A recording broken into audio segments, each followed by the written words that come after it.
So, Justin, this movie was so much fun. Thank you. First of all, how is it wrangling all of these big stars on your first big time out of the gate here? You would think that a movie like this involved a lot of wrangling. There was none. Everyone, I think, was so excited to work with each other, much less me, of course. But no, we called it summer camp. It was kind of a dream summer. Everyone got along great. Everyone was prepared, and everyone was amazing. So I'd love to have some sort of story where Diane Keaton threw a diva fit and all of that, and no, I mean, it was the biggest diva on the whole shoot were the dogs. That's the truth. You could make one up. Diane Keaton. I would. We're friends, so I would absolutely make something up. But she'd hurt me, and I'm a little afraid of her. So, as the writer also for the movie, yeah. What part of this most closely resembled something that you've experienced in real life? Well, nothing in my own wedding, because my own wedding was perfect. There was no stress. There was no drama. Nothing of the sort. No, I've been to a lot of weddings, and there's something happens when you attach the word wedding to an event where people get together. It's sort of like insanity. It kind of happens, and normal people just become like universal monsters.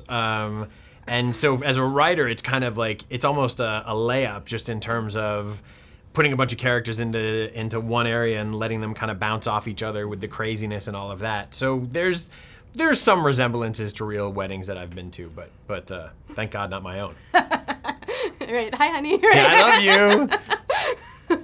So then, are people surprised when they discover that the writer and director of this movie is actually a man? A few people have been. I was raised by a very strong British woman, so I think my sensibility has always been sort of, I appreciate the female perspective on things, mostly because the male side was beat out of me, often growing up at all of the missteps, and when I started dating as a teenager, I would get like a critique afterwards from my mom. So I find women more interesting to write than men, quite frankly. I think women are more sort of in touch with feelings and emotions, and as far as putting something on screen, it works out better.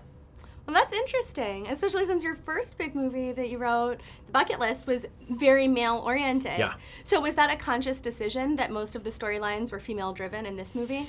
No, you can't have a wedding without women. I mean, you can, but it'd be a big gay wedding. No, this really, the characters just sort of they just kind of bubbled up and had things that I was interested in writing about, and yeah, like I said, for me, it's more fun writing women than men. And a lot of times at weddings, people have sort of standard gifts that they like to give. So from all the weddings you've been to that influenced this movie, do you have a wedding gift that you like to give? I wish I was that creative. I will tell you one of my favorite moments on the film is I have a 4.5-year-old son, and he was 2.5 when we shot this, and he came to set to be in the movie, and we had this beautiful table of all these gorgeously gift-wrapped boxes, and he, of course, wanted to go open them, and literally cried for 45 minutes when he was told that he couldn't because there was actually nothing in them.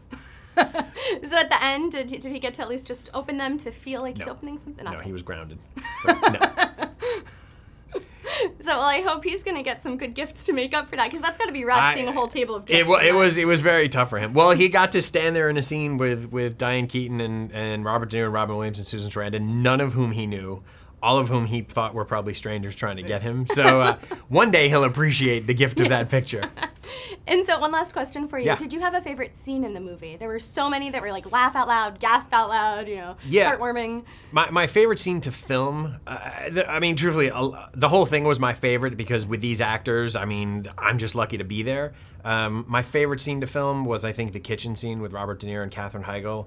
Two spectacular actors really going at each other. And I have this hard-bitten crew, and you could have heard a pin drop all morning because the acting was just that good, and we all just sort of sat there feeling grateful to even like be there as this was happening. So I'd say that was my favorite scene to shoot. Excellent. Well, thank you so much. Thank you. Really nice to meet you. Hey guys, if you like this video, hit the thumbs up button and make sure you subscribe to our AMC Movie News YouTube channel. It's free and will keep you up to date on all the latest movie news, as well as our daily AMC movie talk show. Also, be sure to follow us on Facebook and Twitter to find out about our special promotions, contests, and prize giveaways.